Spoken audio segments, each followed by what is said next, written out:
what it is, a lot of these niggas, they grew up in religion. Yeah, a lot of these niggas grew up in religion down here, and they think that they supposed to be controlling and dominating women. That's what it is, because a lot of them grew up in religion down here in the South. So they feel like, okay, because the Bible says that the man is the head of his household, they feel like they are supposed to control and rule over women. And I'm like, no, you're not going to control me. You're not going to rule over me. Because, first of all, you know, I don't subscribe to the patriarchy system. That's number one. I do not subscribe. You made that more than obvious in your previous uploads. The Bible perpetuates, by the way. I don't subscribe to the patriarchy system because I know it's all bullshit. It's the European model. That's what it is. It's that European model. Because in the ancient motherland, the matriarchy was the predominant social order. In the ancient motherland, the matriarchy system was the dominant social order. Let me repeat. The matriarchy system. Well, you can repeat it all you want to. It doesn't turn it into the truth. So don't come to me with that Bible bullshit about the man is the head of his household and the woman is supposed to be subject to her husband. And all right, I'm going to stop it right there because it's time to set the record straight and bring everybody up to speed to reality. Now, I know Miss Maxie is one of these extremely rabid, frothing mouth, just psychotic types of just bitter, extremely screaming, angry. I mean, I could just go on and on for days. Essentially, she has an anti-religion kick, and everything that doesn't go right in her life has to do with, oh, it's because religious people are somehow preventing her from advancing or keeping her out of the loop or doing anything to make her life easier for herself, when she doesn't realize that maybe it's your mouth and your attitude that's probably turning people off. It's not that you're an atheist, or that maybe it's that part that might have something to do with it, that you just keep getting up in people's face. You know, we hear all the time about telling religious people to keep their beliefs out of other people's faces and stop imposing your religion on me. Well, don't you think that works in two-sided? I mean, again, my middle name is consistency. So if it's going to be good for an atheist to scream and holler, Christians keep, or whatever religion, since your biggest issue is mainly with Christianity, I'll just stick with that. So if you're going to point and wag fingers saying, Christians, get out of my face with all your BS religion and all of your BS religious doctrine, then why don't you extend the exact same sort of courtesy to the people who do have a religious faith who don't want to hear your BS? You think maybe that might be the reason that you're turning a lot of people off? But okay, I'm going to be addressing that at some other point, because I wanted to address some of the stuff that you were bringing to the fore, talking about how Christianity was an invented religion, and I've got that on queued up to essentially shoot that whole fabricated fairy tale that you keep promoting out there as trying to claim that these were not historical people, and that there was this secret cabal, this Illuminati type of thing that invented Christianity for the sake of controlling the masses and all this other stuff. So I'm going to get to that at some point. But right now, as sort of like an appetizer, I want to shoot down this whole thing about this patriarchy thing being a European model, and this whole thing about Africa, the motherland. Our systems were primarily built on a matriarchy. I'm going to be showing some images of African heritage, African history, and African culture that's essentially going to shoot down this whole idea that this was a European invention, number one. But even if we're going to make the argument that we're going to say, well, it's a cultural thing and somebody's culture influenced this, that, or the other, and we're just walking along the paved road of somebody's cultural structure, as they said, this is what we do as a society, this is how we should live our lives. Even if you take culture out of the equation, it still comes down to basic instinct. And basic instinct for the human animal has always been male-dominated. Always, going straight back to biology. You see it with newborn babies, you see it. Males they tend to exert themselves. They tend to be more curious. They tend to be more challenging about things. They tend to try to establish rank, if you will. The female child, typically more docile, more laid back, more prone to not challenge anything, more prone to go with the flow, more prone to be more emotional, to get coddled, to get supported, or to be led somewhere, or to be guided somewhat. Newborn babies show this right off the bat.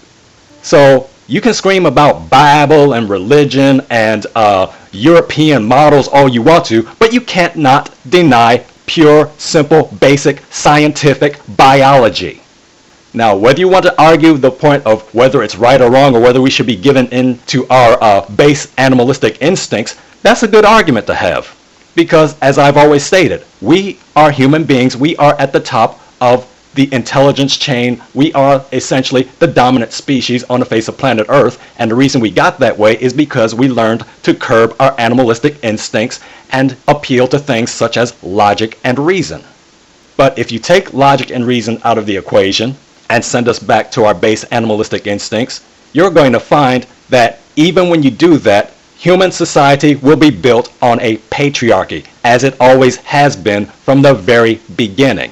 And since you don't like to bring up the Bible, I'll bring up the Bible anyway, just to burn your ass a little bit, but also to show you a little bit of insight that the original Bible writers had, which basically stated that as a result of our downfall and the loss of innocence, whether anybody wants to believe that was an actual historical event or whether that's allegory, but essentially it gave us a basic understanding of our human interactions between male and female, where it stated simply that the man is going to dominate the woman.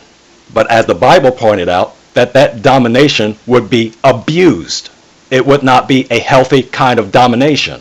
But it would be domination nonetheless, because that was the arrangement from the beginning. The fact that we abused it doesn't discount the fact that that's the arrangement. And as the Bible explained, that man was created first, the woman was made for the man, to be a what? Helpmeet for the man. So again, there's structure, there's order, and even if you took the whole religious angle out of the equation, it still comes down to the exact same thing. Just by our basic natural biological nature. Men dominate, men lead, and that's what they talk about, this whole hunter-gatherer relationship. We don't ever see women out there saying, men, you stay home and take care of the children and raise the family and cook the meals, and we'll go out and we'll do the hunting and we'll go fight off the invaders who are trying to come steal our crops and snatch our virile men away from us and whatnot. See, if it were a matriarchy, then you would see things like the Amazons, which, yes, we've had a few cultural societies throughout the world, throughout history, that were indeed based on matriarchal systems, and even to the point where the women were renowned as being vicious, savage, and ruthless fighters. We have had those societies. Unfortunately, for your argument, they were rare and they were the exception. The exception proves the rule. And the rule is and always has been male dominance, whether you like it or not. And if you don't like it, fine. Challenge it. Try to shape human society's thinking on the matter, which of course, that's what this whole modern day feminism movement is constantly trying to do. But again, even though if you can look at that and say, well, hey, that's honorable, they're trying to bring about equality amongst the sexes. But see, even feminist thought doesn't allow for a straight across the board equality of the sexes. They're about flipping the whole thing on its head and turning it into one-upwomanship. In other words, it's man-hatred. It's not feminism anymore. It's not equalism anymore. It's about, as ye have done, now we're going to do unto you. So you're just as much of a hypocrite with this whole feminist matriarchy type of ranting that you keep doing, that you're accusing men of doing just by their base nature. So at least the men have an out, just based on the fact that that's part of their natural drive, is to be competitive, is to be dominant, is to be take charge, and domineering and all that good stuff. And you know why that remains to be the case? Come closely. I want to share a little bit of a secret with you, which you probably don't want to hear, but I think it needs to be explained anyway. The reason men are the way that we are, and the reason that the patriarchy exists, is because, come closer, because I want to make sure you hear this. It's because that's what women want. And to follow your pattern, Let me say it again. The patriarchy exists because that's what women want. I'm not saying that they want tyrants. That's not what I'm saying. But I am saying that female nature wants to be dominated. And I don't mean that necessarily in a bad way. But they want guidance. They want somebody to give them direction. They want somebody to protect them. They want somebody to make them feel like they're precious. They want somebody to make them feel as though they're something that needs leverage, that needs strengthening, that needs somebody to help prop them up. That's just female nature. And I'm not saying it's a good thing or a bad thing. I'm just saying it is what it is. And the first step to understanding is to not scream and holler and rant and rave and talk about how bad a situation is. The first step is understanding why it is. Then appealing to our human element, our intelligence, and our reason and logic, as opposed to always being slaves to our animalistic nature, that we can actually take it the next step and say, well, hey, how do we make things better for ourselves then? How we can take what is naturally ingrained in us as part of our animalistic instincts, and how can we improve upon it, because we've improved in so many other areas when we appeal to logic and reason and intelligence. But it doesn't discount the fact that biologically and culturally, and as I'll say it again and I'll keep saying it, if you want society to change, it starts with the woman. If women wanted to rule the world, they would have ruled the world ages ago. They don't want to rule the world. They want men to do the leading. You have to understand that. You have to appreciate that. And keep in mind, a whole lot of men really don't like the arrangement either. A lot of us would like to kick back, relax, stay at home with the children, or not work our fingers to the bone in order to provide for our families. That's why you see a lot of bum black men out there hooking up with all these fat lard-ass white women and fat lard-ass black women, because typically these fat lard-ass women actually have jobs and sometimes houses. And so their arrangement is, well, hey, I can sit at home and play PlayStation, and she'll feed me, she'll cook for me, she'll do out and make the money, and she'll spend money on me, and she'll buy me new clothes, and I don't have to do anything except lay the pipe. And that arrangement works for them. So don't think for a moment that men just do this because we like doing it. We'd like to have a break every once in a while too. Why do you think that the men's rights movement is gathering so much steam and challenging all these court rulings that are essentially crapping on men and fathers? It's because we like a little bit of a break too.